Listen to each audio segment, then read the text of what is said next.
Does Indiana finally meet his destiny?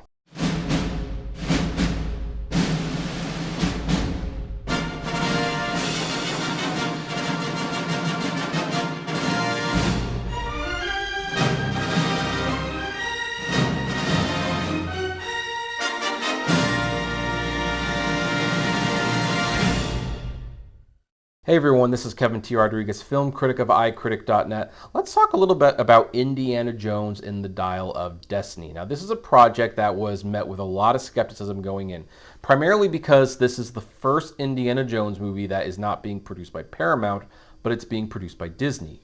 It is also the first one that is not written or has any input from George Lucas, which some people might think that's a good thing. And Steven Spielberg, who had directed all the other Indiana Jones movie, is not returning for this one. James Mangold is directing it instead. Also, actors like Shia LaBeouf is no longer in this, and Harrison Ford is over 80. So the big question remains, is Indiana Jones and the Dial of Destiny a good farewell? Like, I know a lot of people did not like Kingdom of the Crystal Skull. I personally enjoyed it, but I know that movie was divisive. But is this one going to be the one that ends the series on a high note?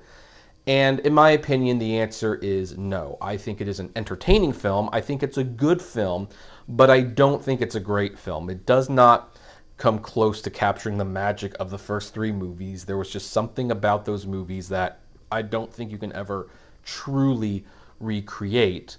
But it's also not as ridiculous, for lack of a better word, as Kingdom of the Crystal Skull.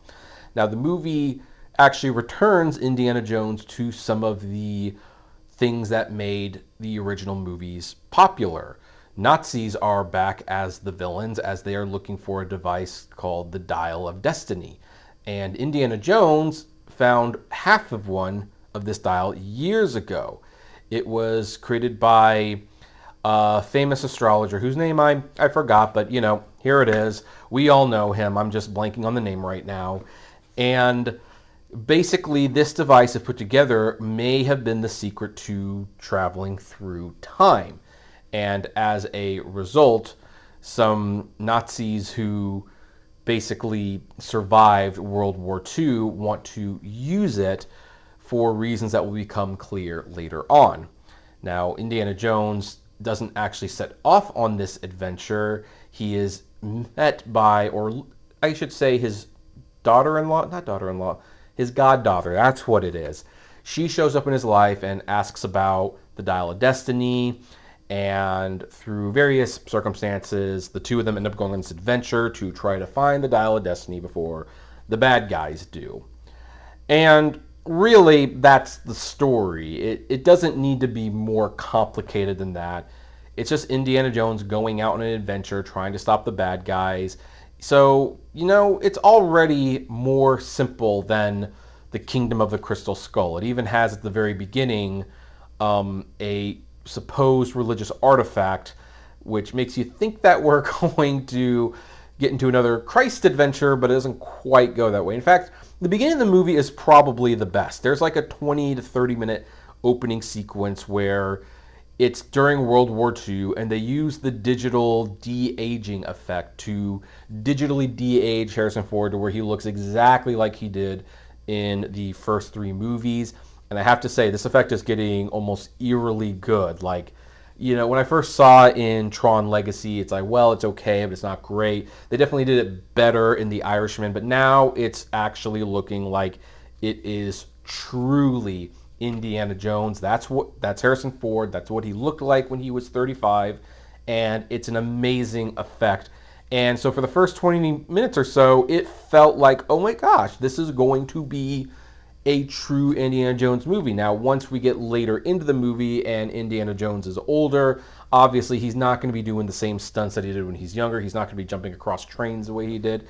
And it kind of reminds you of the whole age thing, that age brings you down. And I am kind of amazed how many movies flounder dealing with people who age. Sylvester Stallone did it very good with Rocky Balboa and the Creed movies, and yet many other franchises don't seem to do it very well, including the Expendables movies. and the new Rambo movie, which was also Stallone. Like, just like, oh, they've aged, but they're not really addressing it in a good way. So that was a little disappointing. There's also like a supporting role from Antonio Banderas, which is kind of a waste because he doesn't really do anything in this movie as far as I can see. And the movie just starts to get a little bit bogged down in unnecessary action pieces and over explanation. Like, so much exposition in this movie. The movie's 2.5 hours long. I'm getting really tired of this. This could have been like a 100-minute movie, and it would have been far better. Would have run much smoother. Would have basically, it's just, considering we have to sit through 20 minutes of previews and then a 2.5 hour movie, like, is this movie worth spending 3 hours of your time on, or pretty close to it? That's a lot harder to justify. So, on one hand, I really enjoyed most of the movie. I especially like the opening. I think the middle's not terrible. And the villain, played by Mads Mikkelsen, is definitely memorable. Mads Mikkelsen is always a great villain. He's a great actor, whether he's doing comedy, drama, hero, villain.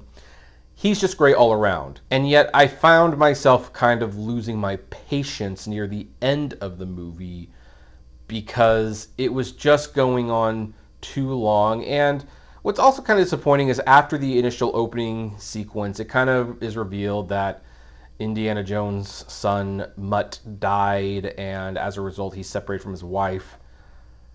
I don't know what it is with Lucasfilm basically taking all of their old heroes, and it's like, oh, they're separated and they're depressed, and like, why did Indy have to be divorced to go on this adventure? There's no reason for him to be separated and miserable to go on this adventure.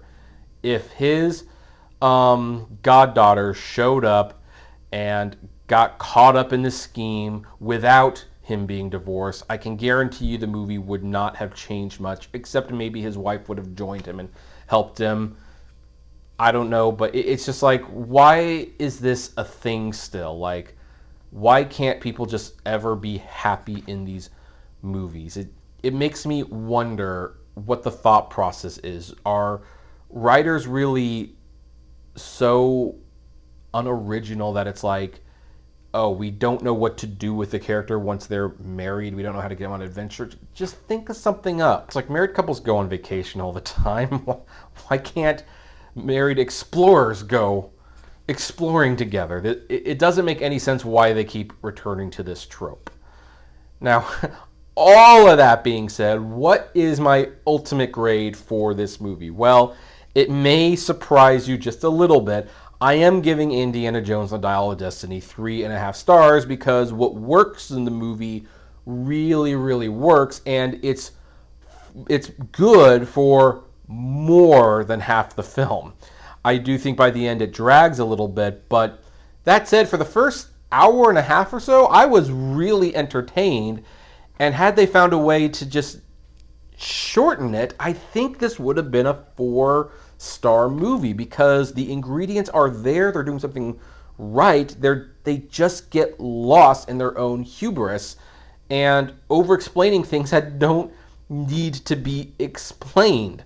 So I guess it's a mixed review, but ultimately I do recommend it. But what are your thoughts? What do you think of this movie? Do you like it? Do you not like it? I would love to know. Comment below. Like, favorite, share, subscribe. And as always, flame responsibly.